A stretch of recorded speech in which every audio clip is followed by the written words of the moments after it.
Los que traigan su Biblia la pueden abrir en el capítulo 14 del Evangelio de Juan, donde Jesús está a punto ya de partir de este mundo hace 2000 años. Los discípulos están perturbados, confundidos, no han entendido claramente todavía la misión de Jesús. Todavía algunos, como Judas, creyeron que él venía a instalar un reino y donde él quería ser secretario de alguna algo ejecutivo dentro de su reino. Tal vez quería ser secretario de Hacienda porque él era el tesorero y estaba esperando, verdaderamente la oportunidad solamente de hacerse rico, y tenía sus ojos puestos únicamente en los bienes materiales. Y en medio de esta confusión, cuando Cristo ya está a punto de irse 2 o 3 días antes de su crucifixión, lo primero que les dijo a los discípulos fue: no se turbe vuestro corazón.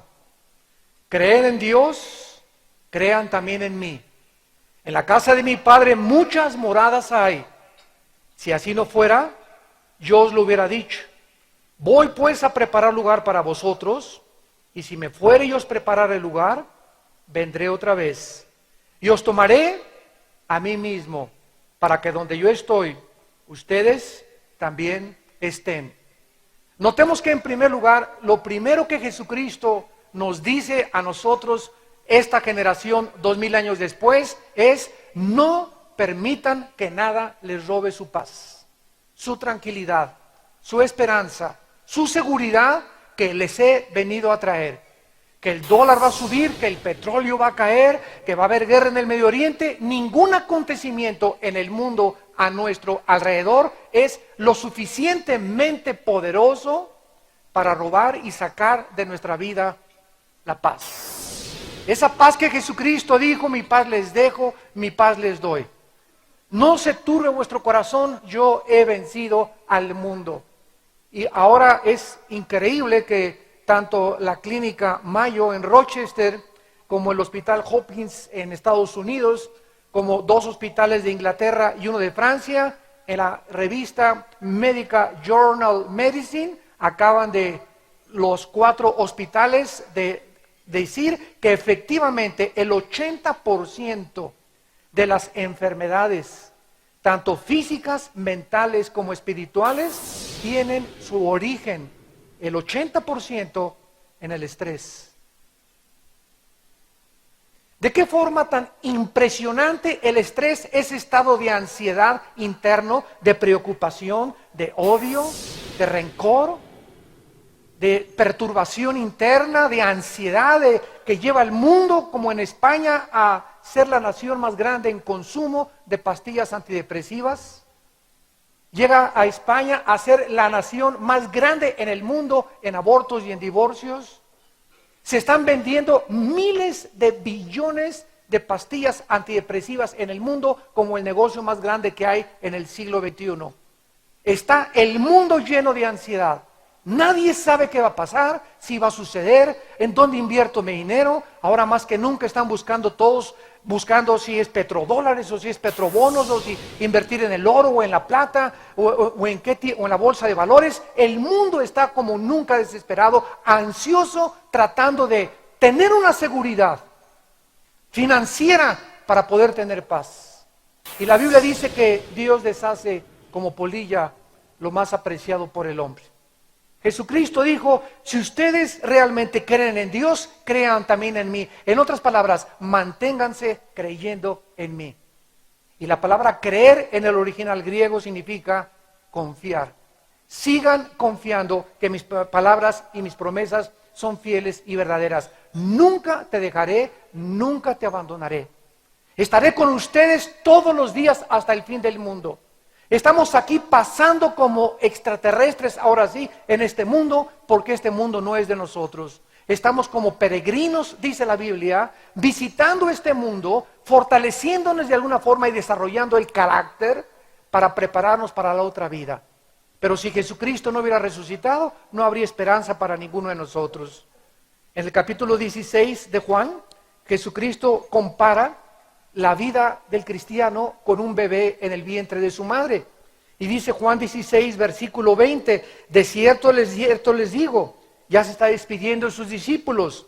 Ustedes llorarán y lamentarán, y el mundo se alegrará. Pero aunque ustedes estén tristes, vuestra tristeza se convertirá en gozo. La mujer, cuando da luz, tiene dolor, porque ha llegado su hora. Pero después que ha dado a luz un niño, ya no se acuerda de la angustia por el gozo que haya nacido un hombre en el mundo. También ustedes ahora tienen tristeza, pero los volveré a ver, y se gozará vuestro corazón, y nadie les quitará vuestro gozo. Vemos pues que Jesucristo, antes de partir al cielo, nos promete que Él iba a regresar. Y este es precisamente, damas y caballeros, el tema que vamos a desarrollar en esta conferencia. En la primera carta a los tesalonicenses, el apóstol Pablo, en el capítulo 4, nos muestra que Jesucristo va a venir en dos etapas. La primera etapa será cuando Él aparezca en el cielo sin tocar con sus pies el mundo, y nosotros, mientras estamos aquí vivos, millones de seres humanos van a ser arrebatados y vamos a desaparecer en fracciones de segundo. Esto es lo que se llama en la Biblia el rapto de la iglesia o el arrebatamiento de la iglesia, que es la palabra griega harpazo, que significa ser sacado con fuerza o súbitamente. Y después van a pasar 7 años donde van a descargarse juicios que la Biblia le llama la gran tribulación.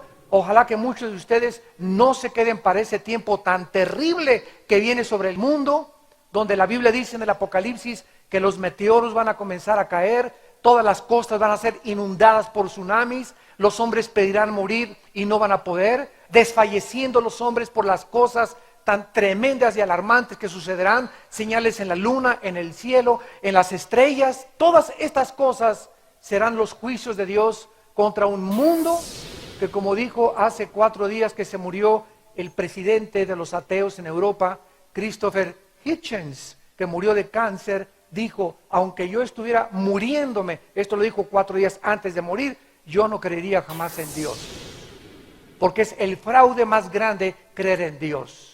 Y así habrá personas, dice la Biblia, que ahí mismo, en la agonía de sus camas, como José Stalin, el gran dictador de Rusia, antes de morir, levantó sus puños contra el cielo, todavía desafiando a aquel que le había dado la vida. Esta es la soberbia del ser humano, donde nosotros creemos que somos dioses. Pues todos estos juicios caerán muy pronto en el mundo, y al terminar los 7 años de tribulación, el Señor Jesucristo regresará con nosotros. Dice Zacarías 14, dice Mateo 24 y 25, con todos los santos a instalar su reino durante 1000 años, donde serán las vacaciones del cristiano. En este reino milenial que tendremos aquí en la tierra, cambiarán muchas cosas de la ecología, vamos a descansar, no habrá personas que se levanten y me quieran robar, va a continuar la reproducción sexual, dice Isaías 65, Isaías 66, va a ser un mundo maravilloso, el mundo que anhelamos todos nosotros y en el cual quisiéramos vivir. Disneylandia no va a compararse absolutamente con lo que vamos a ver nosotros en el reino milenial. Pero antes de la segunda venida física de Cristo a establecer su reino, Él viene y saca a su iglesia. Y dice la primera carta a los tesalonicenses, capítulo 4, versículo 13, no quiero, hermanos, que ignoren acerca de los que duermen, para que no se entristezcan como los otros que no tienen esperanza. Porque si creemos que Jesús murió y resucitó, así también traerá Dios con Jesús a los que durmieron con Él. En aquel tiempo la iglesia de Tesalónica no estaban seguros todavía acerca de la resurrección. Y nosotros, cuando perdemos a un ser querido, es lógico, es un instinto natural, que nos entristezcamos, que lloremos por el difunto, fue mi hijo, fue mi esposa, fue mi padre o mi hermano, etcétera, etcétera. Pero cuando un cristiano pierde a un ser querido, es una mezcla de tristeza con gozo. Porque sabemos en lo profundo de nuestro corazón que esa persona que partió, que quisiéramos que se quedara a seguir sufriendo con nosotros.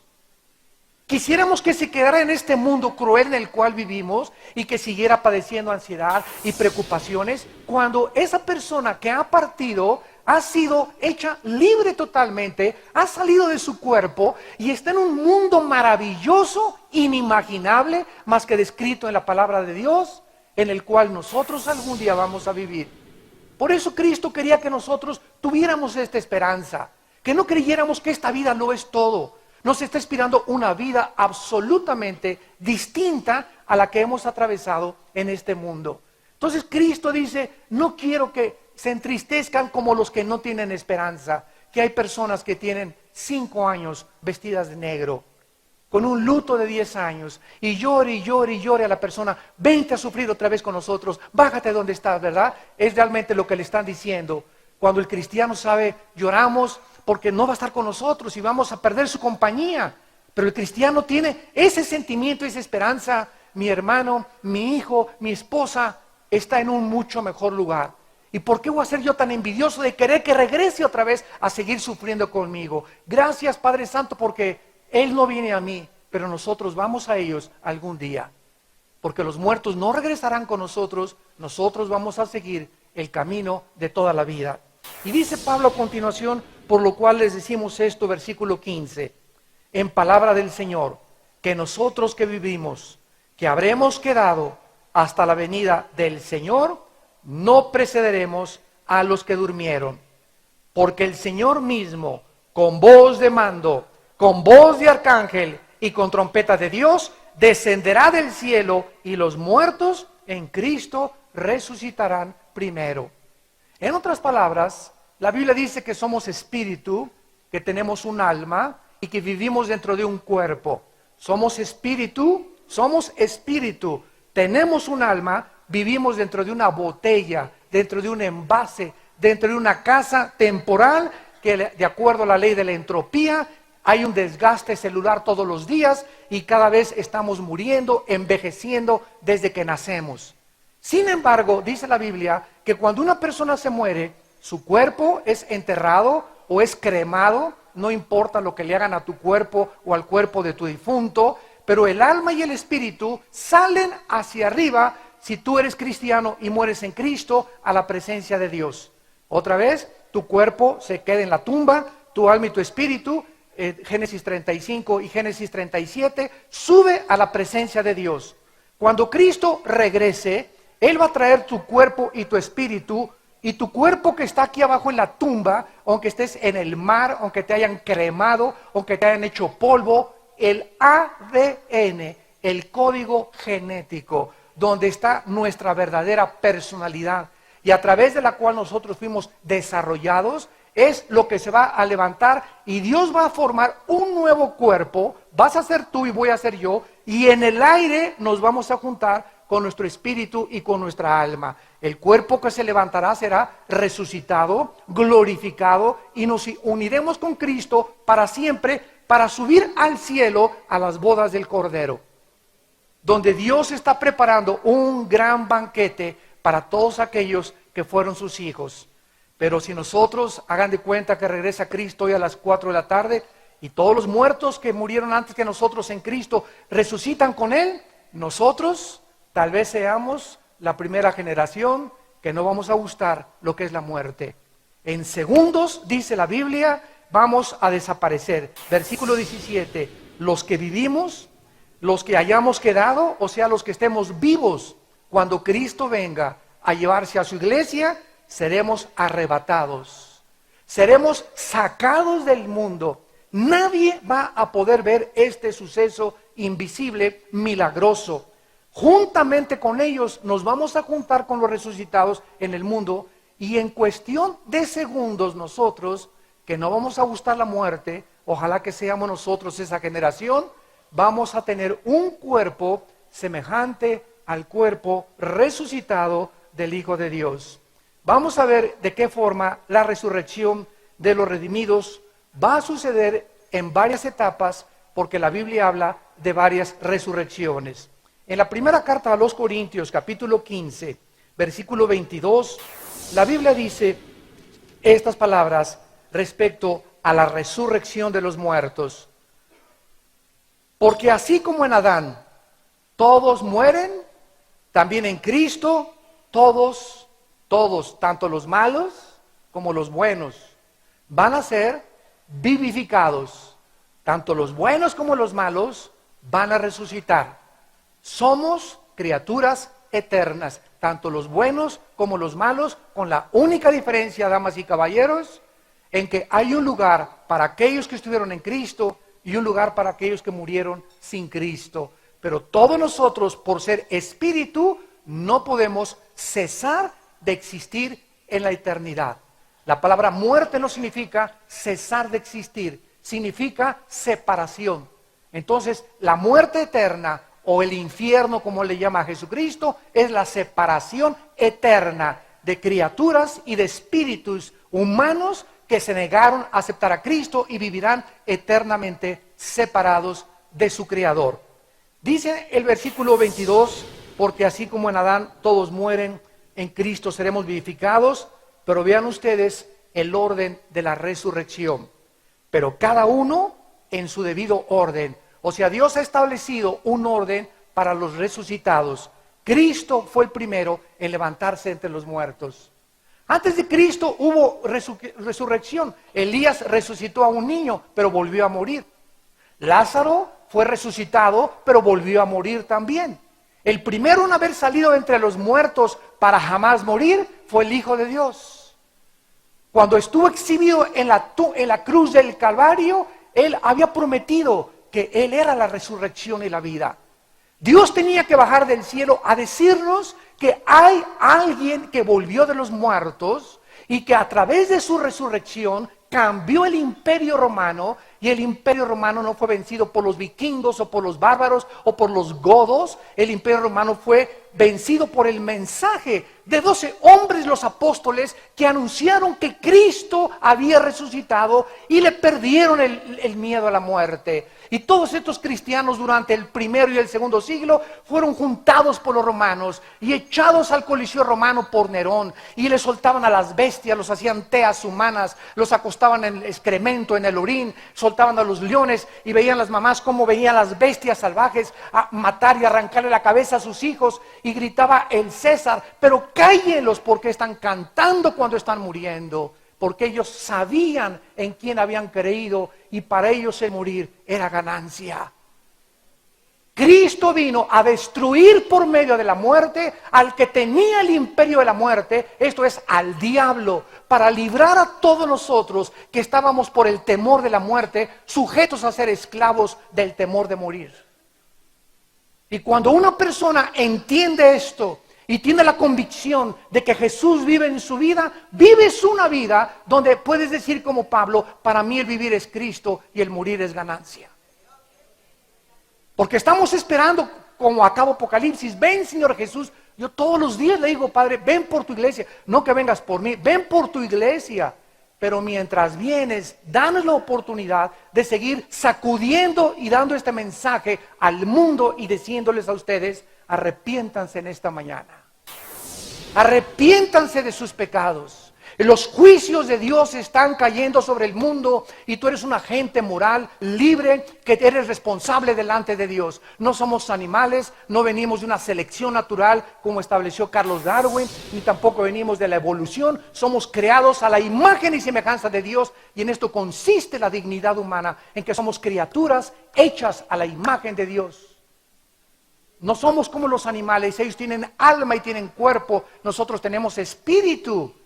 Y esa es la diferencia entre nosotros y los animales, que Dios nos dio la capacidad de conocerlo, de adorarlo, de comunicarnos entre nosotros, de profundizar, de pensar, de reflexionar. Los animales no tienen conciencia de otro mundo que se pueda avecinar. Dice la Biblia que entonces la primera resurrección fue de Jesucristo, y dice el versículo 23, las primicias. Cuando Cristo resucitó, dice la Biblia que algunos se abrieron las tumbas, y hubo un grupo de personas. Yo estaba anoche pensando si alguno de estos resucitados fue Juan el Bautista, a quien Herodes le acababa de cortar la cabeza. Como no sabemos quiénes fueron los que resucitaron junto con Cristo, dice la Biblia que los que resucitaron junto con Cristo se llaman las primicias. ¿Por qué? Porque en una fiesta del Antiguo Testamento de los judíos, existe la fiesta de las primicias, donde se tomaba en Levítico 23 un manojo, y entonces el otro manojo que quedaba tenía que ser también recogido y ofrecido a Dios. Entonces Dios levanta a Cristo para que se cumpla esa fiesta judía, y las primicias, que eran los que estaban junto con él, se resucitaron juntamente con él. Bueno, eso es lo que dice la Biblia, que fue la resurrección de Jesús. Pero dice Cristo en el versículo 22, 23, y luego los que son de Cristo en su venida. O sea, de acuerdo a la Biblia, hay las dos resurrecciones, y la Biblia le llama la resurrección de los justos la primera resurrección. Analicemos esto con mucho cuidado. Apocalipsis capítulo 20, versículos del 5 al 6.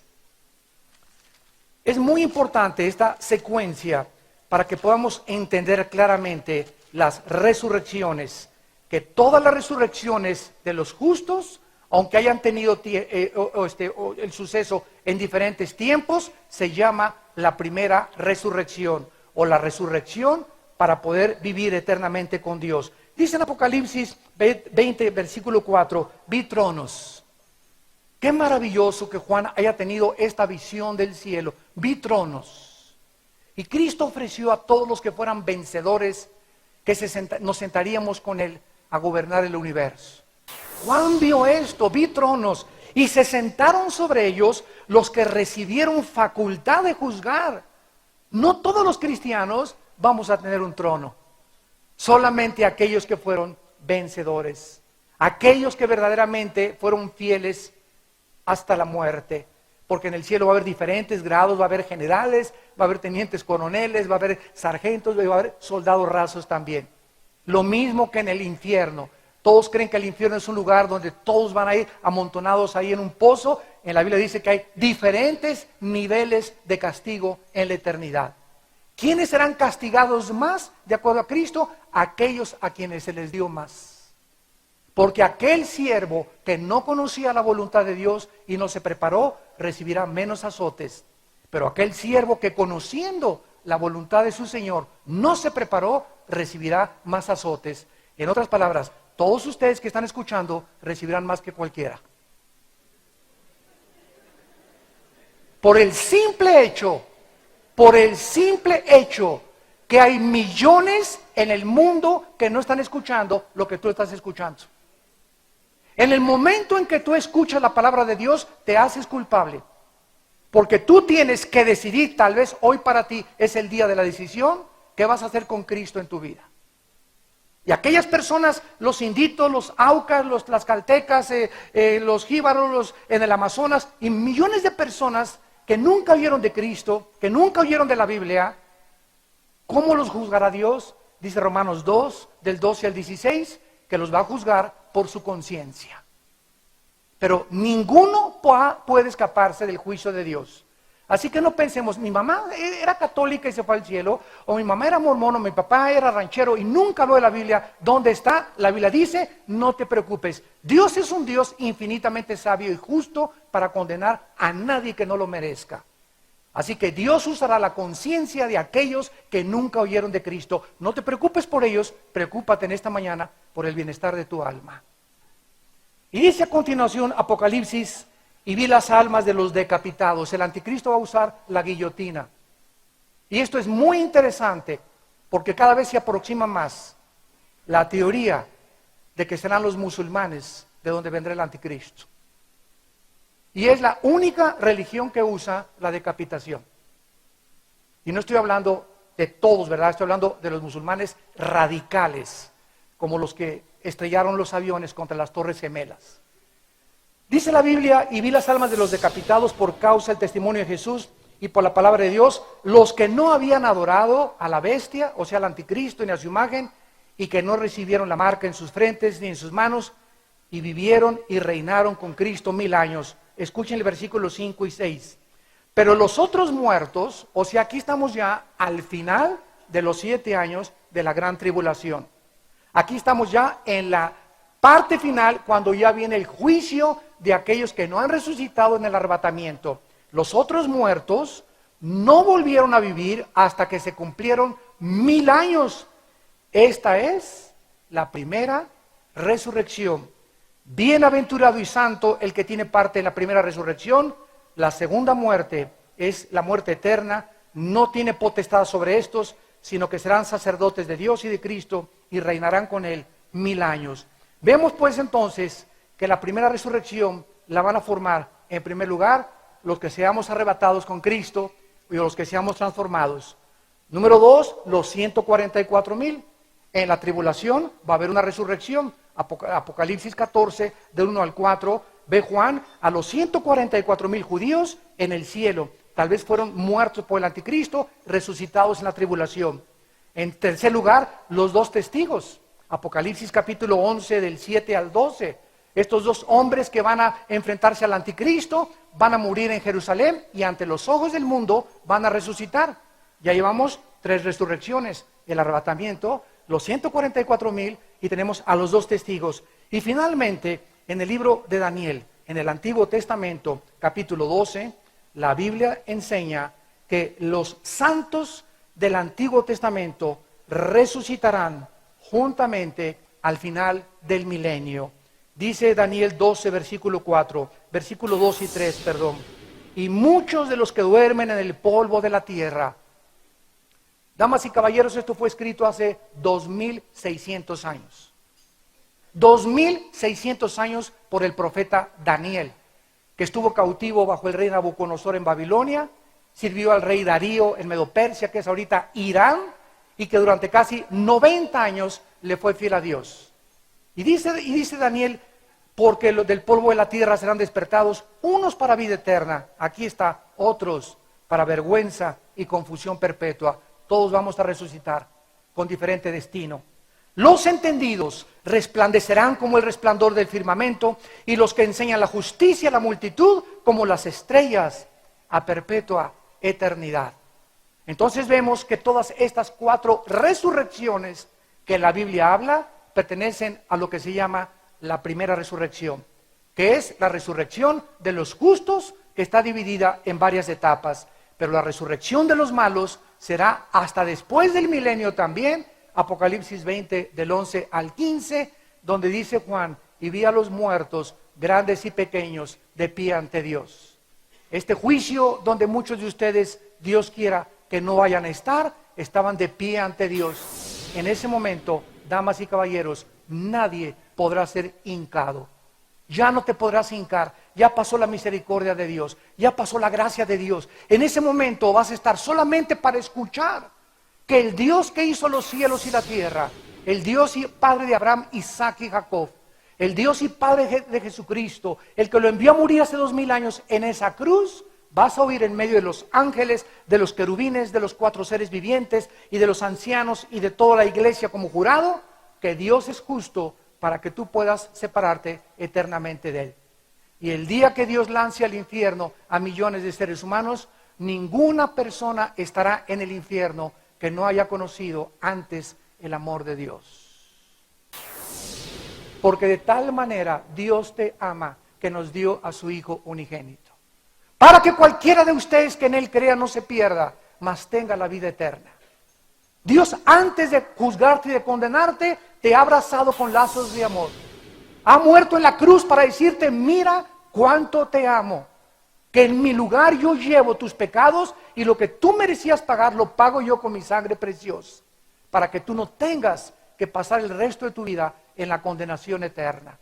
Y las personas que están en el infierno, como una viejita me dijo un día, ay, Señor, pues yo no creo que Dios es bueno, y Él no va a mandar a nadie al infierno. Finalmente todos nos vamos a salvar. Y yo le contesté a esa viejita, linda, ¿verdad?, pero ignorante totalmente. Señor, ¿sabe una cosa? Usted tiene toda la razón. Dios no va a mandar a nadie al infierno. Ellos se van a ir solitos. De tal manera amó Dios al mundo que Él dio a su Hijo. Él no quiere que ninguno perezca, sino que todos procedamos al arrepentimiento. Pero el momento que tú rechazas la luz y la verdad que está delante de tus ojos, porque si no es Jesús, ¿quién es? Es lo que les digo siempre a mis estudiantes, si no es Cristo, ¿quién es? Dime a quién voy a seguir, ¿a Buda? ¿A Mahatma Gandhi? ¿A Hare Krishna? ¿A Zoroastro? ¿A la loca que está en la televisión diciendo que tiene comunicación con los muertos? ¿A los extraterrestres? ¿Quién es ella, Santa Rita de Casia? ¿A quién? Si no es Cristo, ¿quién es?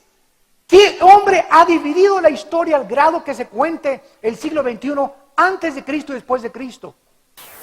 ¿De qué hombre se celebra el nacimiento y su cumpleaños como ahora en Navidad? Aunque sabemos que no nació el 24 de diciembre, aprovechamos para dar testimonio de él. Pero nadie se acuerda ni cuándo nació Buda, ni Mahoma, ni Hare Krishna, ni Mahatma Gandhi, ni tu padrino Walter Mercado. Hasta los ateos tienen vacaciones en diciembre. Y además Cristo es tan impactante en la historia que se celebra su nacimiento. La historia fue dividida y se celebra su muerte y resurrección en la famosa Semana Santa, donde todos se van, no a Semana Santa, a Acapulco, ¿verdad? Es increíble el impacto de Jesucristo en la historia de la humanidad. Y el mensaje de Jesús sigue repercutiendo por todos los cuatro ángulos de la torre, en el norte, en el sur, en el este y en el oeste. Yo soy el camino, yo soy la verdad, yo soy la vida, síganme a mí. No seguimos a ningún otro hombre, no seguimos una religión, no seguimos preceptos, no estamos siguiendo leyes ni códigos de conducta, estamos siguiendo a Jesús. Porque tú puedes ser una persona que asista a una religión sin tener a Jesucristo. Tú me puedes decir en esta mañana, yo soy católico, protestante, o evangélico, mormón, o testigo de Jehová, o etcétera, etcétera, sin tener a Jesús. Tú puedes pertenecer por herencia, porque tus padres, tu familia va a esa iglesia, a ese edificio, y ya te uniste a esa congregación, sin que tengas necesariamente una relación personal con Dios. ¿Qué es el cristianismo? Es una relación personal, diaria, viva y dinámica con alguien que resucitó de entre los muertos. Y yo te invito esta mañana, no que vengas a una religión, ni a una secta, ni a un grupo de un código de conducta, te invito a que vengas a un hombre que se llama Jesús de Nazaret. Él solo puede entrar a tu vida y cambiar y transformar tu carácter, cambiar tu matrimonio, transformar tus hijos, y cuando tú recibes a Cristo, subes a un nivel. Aquí está el nivel del mundo, donde todos lo que ven, lo que oyen, lo que sienten y lo que huelen es lo único que pueden creer. Cuando entramos al nivel de la eternidad, subimos a un nivel y comenzamos a vivir en milagros. Comienzas a vivir milagros, comienzas a ser testigo que Dios existe, que Él puede cambiar tu vida, puede cambiar tu esposo, tu esposa, puede cambiar tus hijos, puede cambiar tu situación, puede cambiar tu destino. ¿Por qué? Porque nadie que viene a mí, dice Cristo, le echo fuera. Y en la persona que se acerca a mí, ríos de agua viva saltarán dentro de su ser. ¿Quién sería tan loco, verdad, con insanidad mental de rechazar lo que Dios nos está ofreciendo? Una paz, una seguridad, una esperanza, que es lo que más necesita el mundo en nuestros tiempos. Y se encuentra no en un político, no en un partido político, no en la esperanza de una nación, no en los dólares, no en las finanzas, se encuentra en Dios. ¿De dónde vendrá nuestro socorro? Nuestro socorro viene de Jehová, que hizo los cielos y la tierra. De allá viene nuestro socorro. No pongas tus ojos en ningún hombre, en ningún partido, en ninguna institución, porque vas a ser desilusionado. Nuestros ojos puestos en Jesucristo. Y finalmente, dice la Biblia en penúltimo lugar, ¿con qué cuerpo vamos a resucitar? Todo el mundo se pregunta, bueno, ¿cómo será nuestro nuevo cuerpo? ¿Será como el de Superman? ¿O como el hombre araña? ¿O como el de He-Man o Batman? ¿Qué características tendrá nuestro nuevo cuerpo? Vayamos a la Biblia. En el libro de Filipenses, en el Nuevo Testamento, capítulo 3, maravillosa es la Biblia. Ya deja de ver el triunfo del amor. Porque nunca te llevará a triunfar en el amor, aparte de eso. Dice en Filipenses capítulo 3, versículos 20 y 21, mas nuestra ciudadanía está en los cielos, de donde también esperamos.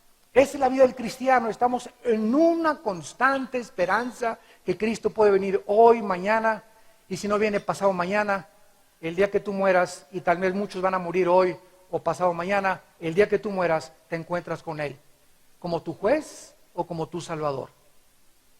Estamos esperando a Jesucristo, al Salvador, y dice el versículo 21, el cual transformará.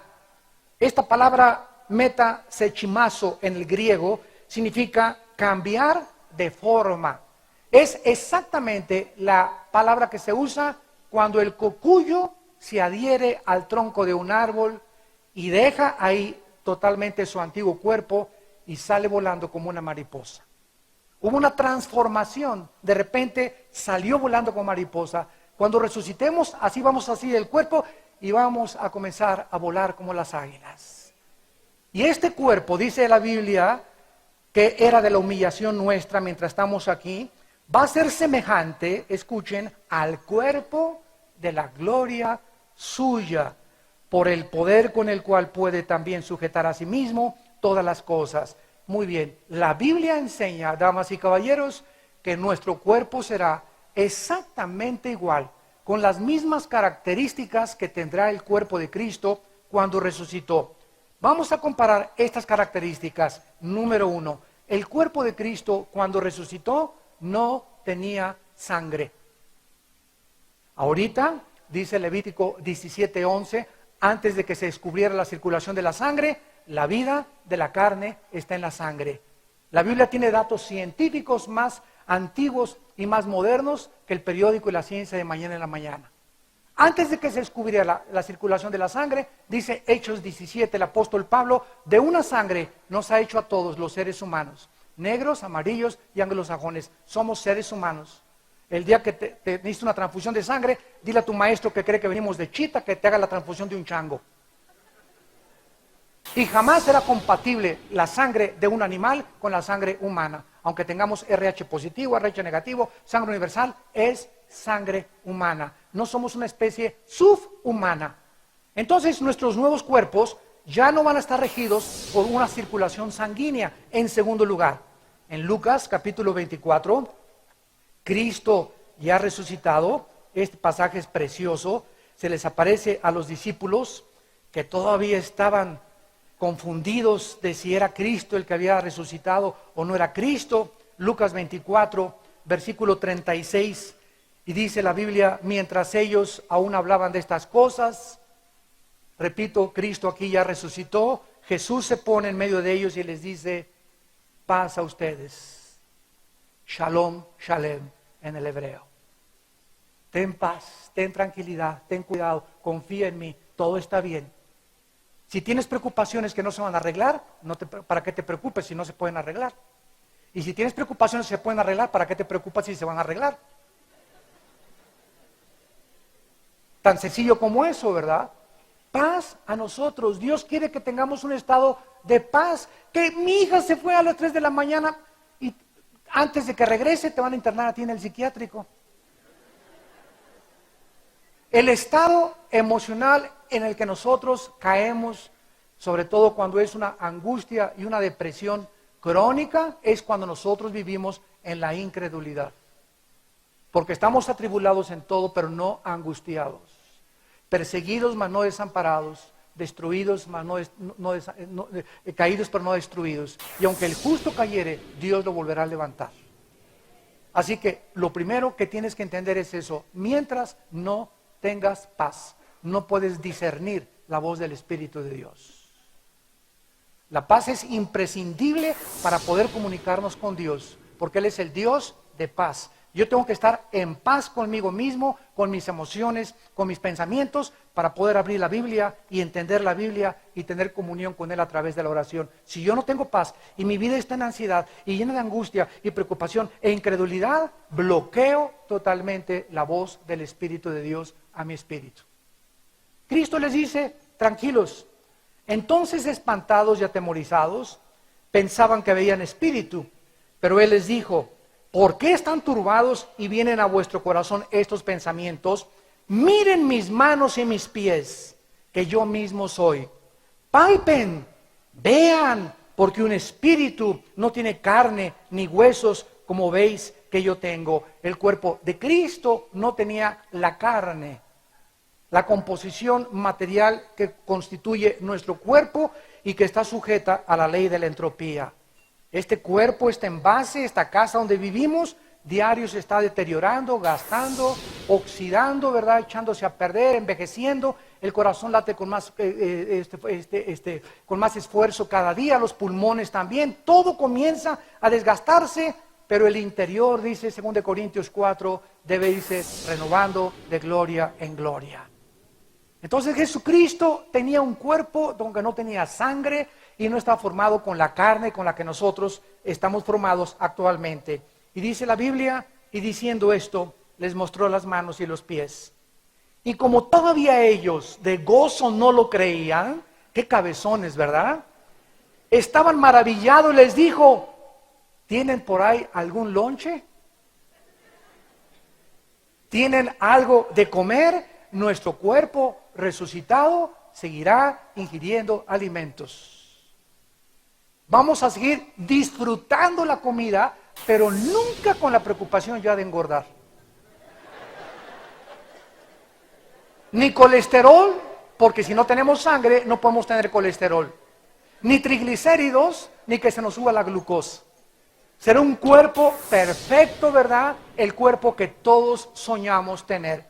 No habrá tristeza, ni dolor, ni sufrimiento, ni enfermedad, jamás. Será un cuerpo totalmente glorificado. Y entonces le dieron parte de un pez asado y un panal de miel. Cristo comió un pez, un pescado. Baja Cristo con un cuerpo resucitado y glorificado. Y el cuerpo de Cristo puede tomar alimentos físicos. Los ángeles en el Antiguo Testamento, por ejemplo en Génesis 18, que visitaron a Abraham, les dio de comer un cabrito y se lo comieron los ángeles. Lot también les dio de comer a Génesis 19 y se lo comieron los ángeles. Las criaturas que están afuera de nosotros, en la quinta o sexta dimensión, tienen acceso a nuestra dimensión, pero no están sujetos a las leyes de nuestra dimensión, como la ley de la entropía, la primera y la segunda ley de la termodinámica y la ley de la gravedad, o las leyes de fuerzas termonucleares o nucleares. Son fuerzas extrañas que ellos viven y que al entrar a nuestra dimensión atraviesan las paredes, se pueden materializar, desmaterializar, pueden comer con nosotros. Dice la Biblia en Hebreos 13 que muchos han hospedado ángeles en su casa sin saberlo. Entonces, qué increíble que estas criaturas puedan materializarse y desmaterializarse. Así será nuestro cuerpo. Ahora vemos en 1 Corintios 15, 51, que nos sigue la Biblia diciendo cómo será nuestro cuerpo. Versículo 51, 1 Corintios 15, 51. He aquí, dice el apóstol Pablo, les digo un misterio. No todos dormiremos, pero todos seremos transformados. ¿De qué está hablando? De aquellos que vamos a ser arrebatados. No, dormir en la Biblia no es morir.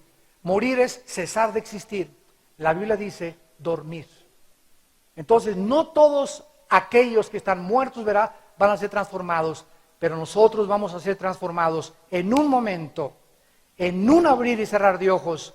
A la final trompeta, se tocará la trompeta y los muertos serán resucitados, vean ustedes, incorruptibles. En otras palabras, ya no estará haciendo efecto la ley de la entropía en nuestro cuerpo.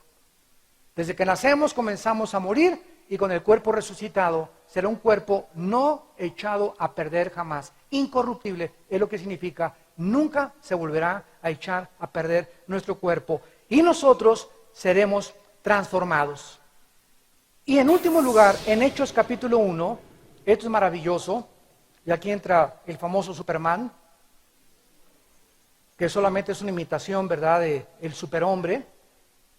Es interesante que todos los artistas que han actuado en las películas de Superman han muerto trágicamente. Porque no hay ningún Superman más que Jesús. Y es increíble también que todos los que ponen Santa Claus, ¿verdad? Solamente les digo rápido esto. Un cristiano puede poner árbol de Navidad, no hay ningún problema. Que nadie, por favor, venga y legalista. No es que pagano, hoy todo es pagano, las monedas que traigo aquí en la bolsa son paganas, el cumpleaños es pagano, el 15 de septiembre es pagano, todo es pagano. O sea, si tú quieres poner árbol de Navidad y mi esposa pone el mejor de los árboles, preciosas esferas que compramos ya. Puedes poner nacimiento, claro que sí, no nos estamos hincando a adorar al niño Dios. Puedes poner un nacimiento precioso también. Entonces no hay ningún problema con ninguna de estas cosas. Pero cuando nosotros tenemos a Santa Claus, ¿saben ustedes que Santa Claus es la imitación de Dios? ¿Por qué? Porque Santa Claus dice que Él está en todas las casas en el mismo lugar. al mismo tiempo. Y esto se llama omnipresencia, que es un atributo que solo le corresponde a Dios. Por eso no cabe en las chimeneas. Así que es lo único que los cristianos no tenemos ni creemos. Y a nuestros hijos les decimos, ese gordito no existe. Que lo vas a ilusionar, no lo voy a ilusionar. Cuando él crezca va a decir, papá, gracias por decirme la verdad. Porque siempre va a prevalecer la verdad en nuestra casa. No importa el costo que tengamos que pagar. No podemos nada contra la verdad, sino por la verdad. Diles a tus hijos la verdad. Ese gordito no existe. Nosotros te vamos a traer tu regalo y te vamos a bendecir, etcétera, etcétera, bla, bla, bla. Bueno, y vemos aquí en Hechos 1, versículo 6, la última característica que vamos a tener, que es la que imita a Superman. Entonces los que se habían reunido le preguntaron diciendo, Señor, aquí Cristo ya está a punto de ascender al cielo.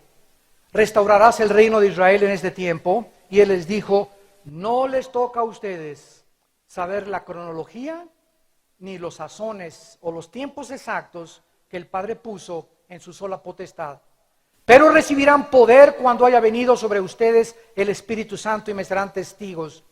En México, en el Distrito Federal, en Tlalnepantla, en Atlacomulco, en Jalisco, en Estados Unidos y en lo último de la tierra, a donde quiera que vayas, lleva el mensaje de la salvación en Cristo. Y habiendo dicho estas cosas, puestos los ojos en el cielo, entre tanto que él se iba, se pusieron junto a él, a ellos, dos varones con vestiduras blancas, los cuales también les dijeron, varones galileos, ¿por qué están mirando al cielo? Este mismo Jesús que ha sido tomado de ustedes al cielo, así vendrá, como le habían visto, ir al cielo. Cristo pudo comenzar a volar. Su nuevo cuerpo glorificado ya no estaba operando bajo la ley de la gravedad, que es la que descubrió Isaac Newton. Todo cuerpo más pesado que el aire es atraído al centro de la tierra. Cristo comenzó a elevarse, a volar hacia el cielo. Nuestro cuerpo glorificado nos vamos a poder transformar de galaxia en galaxia.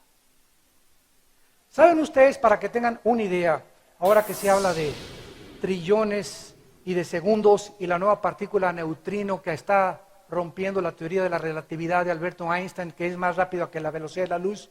¿Saben ustedes que cuánto es 1.000.000 de segundos? Perdón, son 12 días. 1.000.000.000 de segundos, 32 años. Y 1.000.000.000 de segundos, 32.000 años. Ahora, convirtámoslo esto en dinero. $1.000.000.000, ¿cuánto es? Porque hasta hace 3 o 4 años comenzaron a mencionar que el endeudamiento es de trillones de dólares. Es una cantidad que nadie jamás hace 5 o 10 años ni siquiera pensábamos en trillones de dólares. Si tú gastas $1.000.000 durante 240 años, no acabas de pagar $1 trillón. O sea, desde el tiempo de Daniel, que son 2.500 años hasta nuestros días, si una persona hubiera comenzado a gastar $1.000.000 hasta nuestros días, no hubiera acabado de pagar $1 trillón. Para que tengas idea lo que es $1 trillón. Si tú gastaras $1 por segundo durante 350 años, $1 por segundo, 350 años, no acabarías de pagar $1 trillón. Estados Unidos tiene una deuda de 14 trillones de dólares. El mundo se está hundiendo ante todos nosotros. Y vamos a ver finalmente, ¿existen señales del arrebatamiento? No, no existe ninguna señal del arrebatamiento. Existen señales de la segunda venida, pero no existen señales del arrebatamiento. Dice la Biblia en Mateo capítulo 24. Mateo 24, versículo 42 al 44. Es Jesús el que está hablando. Velad, porque no saben a qué hora ha de venir vuestro Señor. ¿De qué está hablando Cristo? Del arrebatamiento. ¿Por qué? Porque en su segunda venida, anteriormente, en los versículos del 3 al 20 más o menos, dijo, y habrá señales en el cielo y en la luna, y verán la señal del Hijo del Hombre. Para la segunda venida hay señales. Y los que estén viviendo en la tribulación sabrán exactamente cuándo viene Jesucristo. Nosotros, para el arrebatamiento, no sabemos cuándo viene Jesucristo. Esta es la diferencia entre el arrebatamiento y la segunda venida. No son una sola venida, son dos eventos totalmente distintos. En el arrebatamiento no hay señales, es inminente. Puede venir ahorita saliendo aquí del hotel. Velen porque no saben cuándo vendrá su Señor. Si el padre de familia supiera a qué hora el ladrón habría de venir, velaría y no dejaría minar su casa. Pero también ustedes estén preparados porque el Hijo del Hombre vendrá a la hora que no van a pensar. Los que están viviendo en la gran tribulación sabrán que los testigos ya fueron muertos, los 144,000 ya fueron muertos, ya cayeron las copas, y ya viene el Armagedón, y los que estén en la tribulación viviendo sabrán que después del Armagedón el Señor Jesucristo vendrá a detener la destrucción de su pueblo Israel. Entonces el arrebatamiento no tiene absolutamente ninguna señal, pero podemos saber nosotros en qué tiempo estamos. Mateo 24, Cristo lo anuncia claramente. Damas y caballeros, se los digo con todo mi corazón, nos encontramos viviendo la última generación, de acuerdo a las profecías bíblicas. El mundo no se va a acabar en el 2002, ni el 21 de diciembre del 2002. La Biblia no establece una fecha cuando el mundo se acaba. Van a comenzar tal vez los juicios y tal vez efectos de la tribulación, pero el mundo no se acaba todavía. Todavía falta que se levante el anticristo, que haga un pacto de paz entre el Medio Oriente y entre Europa, que se reconstruya el templo judío en Israel, que los musulmanes hagan un pacto, imagínense esto, que los musulmanes hagan un pacto con los judíos, que en 6,000 años no lo han podido hacer, el anticristo lo va a lograr, y cuando estas cosas sucedan, nosotros ya no nos encontramos en este mundo. Bye bye, adiós mundo cruel. Ya pronto te veré.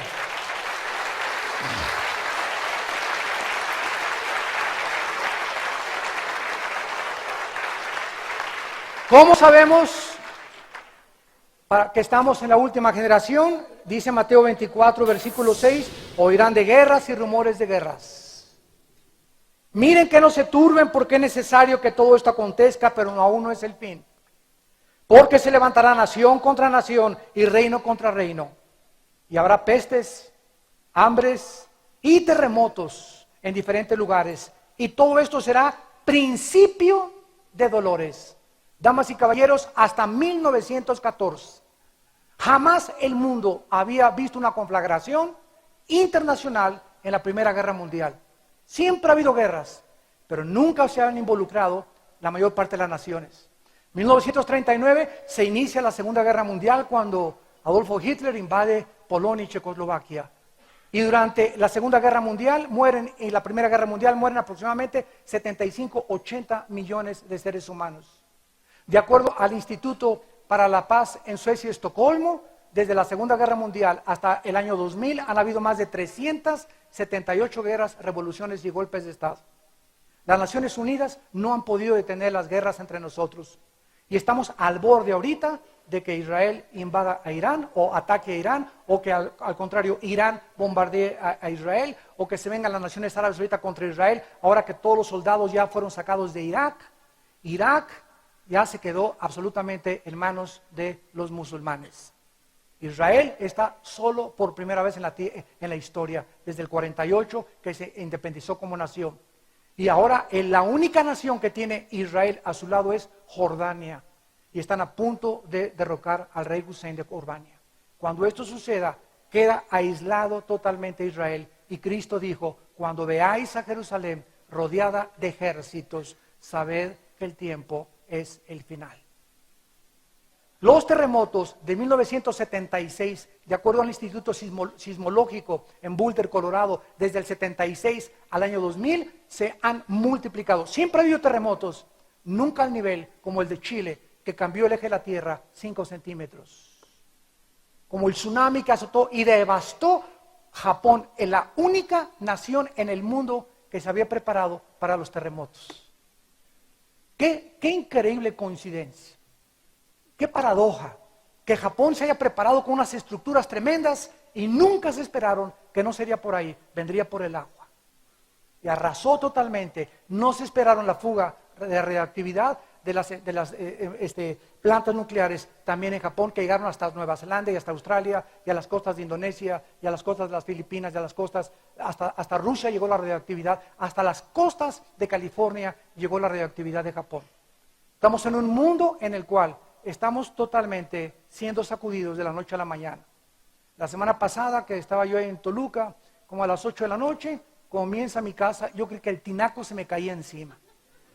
El terremoto que acaba de pasar, que casi fue de 0.7 grados. En ese momento me quedé ahí quieto, pero en ese momento pensé otra vez en mi corazón, qué frágiles somos. En cualquier momento inesperado, un accidente, un choque, una embolia, un ataque al corazón, un terremoto, algo que nunca nos imaginamos puede suceder, donde nos corta la vida. Y teníamos planes, voy a hacer esto, y mi dinero, invertir, y de la noche a la mañana Dios interrumpe nuestros planes y nuestras vidas y nos dice, prepárate para encontrarte con tu Dios. ¿Estás tú preparado para encontrarte con tu Dios? En la primera carta a los Tesalonicenses, capítulo 5, para terminar, encontramos estas exhortaciones que Pablo les da a los que creen que van a ser arrebatados en el próximo evento internacional. Dice 1 Tesalonicenses capítulo 5, versículo 4, mas ustedes, hermanos, no están en tinieblas para que aquel día nos sorprenda como ladrón. Nosotros somos hijos de la luz. Este es un mensaje a la iglesia. Somos hijos de la luz. Porque seguimos a Jesús, que Él dijo, yo soy la luz y el que me siga no andará en tinieblas. Si cuando vengan estas cosas y lo que está pasando en el mundo, tú te quedas después del arrebatamiento y te decías cristiano, es porque era mentira tu cristianismo. Eras religioso de la boca para afuera. Tu corazón nunca fue transformado, nunca tuviste una relación personal con Cristo, nunca te gustó leer la Biblia, nunca tuviste tiempo de oración, nunca le hablaste a nadie de Cristo, no ganaste ninguna alma, y en aquel día me dirán, Señor, Señor, y te dirá el Señor, yo nunca te conocí, apártate de mí. Pero yo hablé lenguas, yo hice milagros, yo eché demonios, les diré que nunca los conocí, porque nunca hicieron mi voluntad. ¿Cuál es la voluntad de Dios? Vayan y prediquen el Evangelio. ¿A quién le estás hablando de Cristo? ¿A qué familia ahora en Navidad ya estás aprovechando para el día de Navidad? Le digas a toda tu familia, ¿me permite unas palabras? Voy a orar, voy a dar gracias. Que no te dé vergüenza. A Él no le dio vergüenza morir en la cruz. Y que en Navidad puedas decirles, de tal manera amó Dios al mundo, querido papá, querida mamá, primos, hermanos, cuñados, que Dios nos ama. Dios nos manda que nos arrepintamos, reciban a Cristo. Invita a tu familia a recibir a Cristo en esta Navidad. No desaprovechemos el tiempo porque el juicio de Dios se avecina. Velemos porque el tiempo está cerca. ¿Cuántos de ustedes en esta mañana no quisieran por primera vez abrirle su corazón al Hijo de Dios? Entregarle tu vida a Jesucristo, arrepentirte de tus pecados y ahí desde tu lugar decirle estas palabras. Inclina tu cabeza y en lo más profundo de la sinceridad de tu alma, dile a Dios estas palabras. Señor mío y Dios mío, en esta mañana me arrepiento de mi vida. Sé que tú resucitaste de los muertos a los 3 días y que en una cruz abriste tus manos, tus brazos, para derramar tu sangre en mi lugar. Señor Jesús, creo en ti, en lo que hiciste en la cruz, en tu sacrificio perfecto y eterno para pagar por mis pecados. Te pido que en este instante entres a mi vida. No entiendo muchas cosas aún y no necesito entenderlas todavía, pero sí necesito entender que te necesito. Que tú tienes la vida eterna que yo necesito y el poder de transformar mi vida, mi familia, mi futuro matrimonio, mi matrimonio, mis hijos, nuestra nación. Señor Jesús, entra a mi corazón como mi Dios y mi Salvador. Gracias porque vives por los siglos de los siglos y porque me has dado el poder de vivir para ti. Gracias, Señor, te pido en este instante que me des la sabiduría y el entendimiento para que cada vez que abra las páginas de tu santo libro, la Biblia, la luz pueda salir y transformar mis pensamientos, mi carácter, mi forma de ser, para ser conformado a la imagen de tu Hijo Jesucristo, en quien te doy las gracias. Bendito Jesús. Amén. Gracias a Dios por este mensaje. Gracias a Dios por la Biblia. Gracias a Dios. Gracias, Señor. Gracias, Señor.